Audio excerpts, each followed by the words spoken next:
The reason people are at $55,000 worth of credit card debt is because they buy even more dumb than she bought. As of today, I am $8,107 in credit card debt, not including student loans, but we're going to ignore that for a little bit longer, and I do not like it. So my goal this week and also subsequent weeks is to really grind it out and get this paid off. The goal is to make an extra $1,000 a week with Instacart, which would be $142 a day, so we'll see about that. But with the holidays and stuff, I feel like that's pretty doable. So I'm at Kroger, I have a Pepsi, I have a bagel, oops, added $1.89. I accepted my first order at 12:12 and delivered it about an hour later for $14, so slow start. Part of that was related to me dropping the eggs at checkout. For those doing the math, I would need to do 10 of those orders a day for 10 hours a day for 8 weeks straight in order to meet my goal, which is not going to happen. So I kind of need to change something, but unfortunately I'm at the mercy of Instacart with my orders because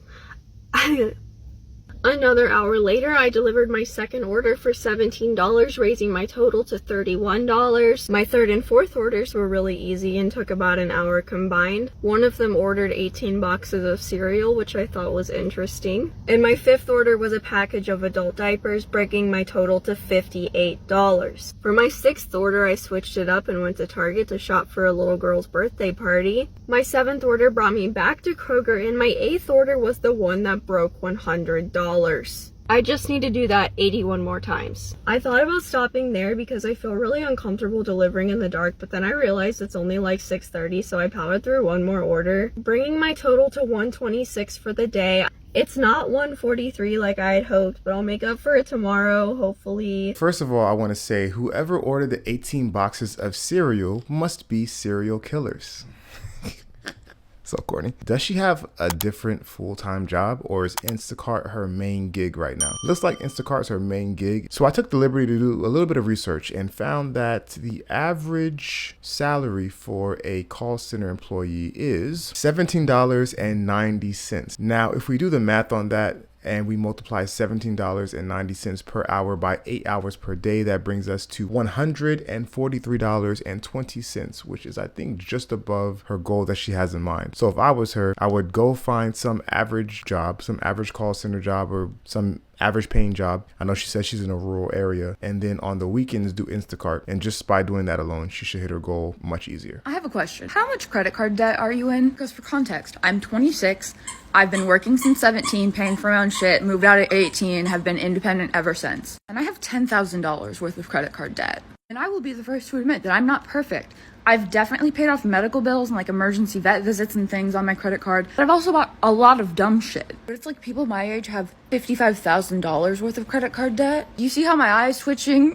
That shit stresses me out. $55,000 is my take-home salary from my last job. Like, I think I'm just morbidly curious on like what gets you to the point of $55,000 worth of credit card debt. Also, who gave you $55,000 worth of credit in general? Like, not to mention, my credit usage, way high, like 90-something%. So my interest rate's 30%. The interest would make me want to throw up. So she asked the question in her rant about what are people doing to get themselves in $55,000 worth of credit card debt. Funny thing is, she answered her own question earlier on in the video when she said she's bought a lot of dumb shit.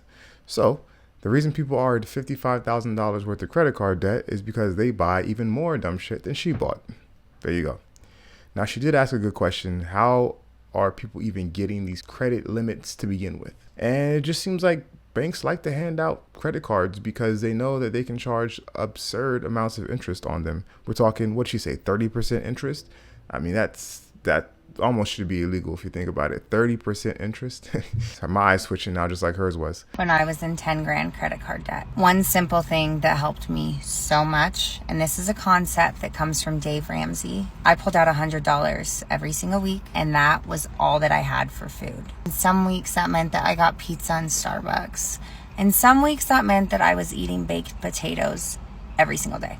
But it was something that was so simple that helped me not only financially, but helped me physically because I was eating better, helped me mentally because I was getting better nutrients, helped me emotionally because gut health is brain health, It helped me in every area of my life that I wanted to develop, and it just was as simple as taking out $100 and going to the grocery store and paying in cash instead of a card. What she is describing is called the envelope method. That was popularized by Dave Ramsey, who is the old school money guru who preaches staying out of debt and avoiding it like your life depends on it. Stupid. What'd you pay? Well, I went deeply in debt. To do what? So I could go out of state. What? Somebody ought to smack you into next week. And so she's saying that every week she took out $100 in cash, which is the key, because if you take out a credit card and you swipe, or even a debit card, you don't realize what you're spending. But when you see that crisp $100 bill get cut in half, and it goes from a Benjamin to a Grant, and then it gets cut again and goes from a Grant to a Jackson and so forth. If you don't know what I'm talking about dead presidents, by the way. She mentioned that some weeks she had Starbucks and pizza, which I don't know if that was a joke or not, because Starbucks, one regular venti, whatever, latte, frappe, latte thing at Starbucks is already going to cut that $100 that she had for the week in half. So she must have been joking.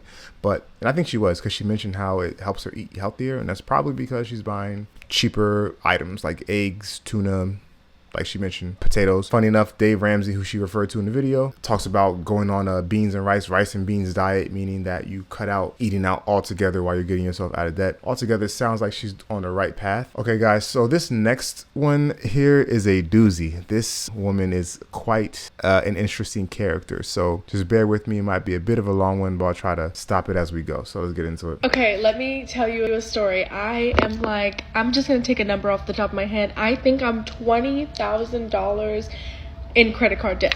Let me just stop it right there really quick. She said, let me take a number off the top of my head, meaning she has no idea how much debt she's actually in. That's already issue or problem number one. And before you judge, but I don't really care if you judge, I'm going to tell you why I have that much credit card debt. So at the beginning of this year, my fiance and I were going through like a rough patch. We had a 1-year-old and I had just had another baby. I was out of work and, he was bringing in all the money. For like 4 months, we were just, I started to stop caring about a lot of things and money started to become an issue because, anyway, we split up, okay? Mind you, I don't have a job and I have 2 children, okay? We split up, I moved out of the house, the whole plan is to sell the house, whatever. I didn't have a job, so I stopped paying my credit cards. I stopped paying my credit cards in January of 2023. It is now a whole year later, December 2023. We got back together and moved back into the house in May. I didn't get a job, and I was so hard to get a job. Like, I literally couldn't get a job. By the grace of Jesus Christ himself, I got my old job back. What? I got my old job back, but I technically didn't start until the end of May, beginning of June. Beginning of June. So I'm 6 months.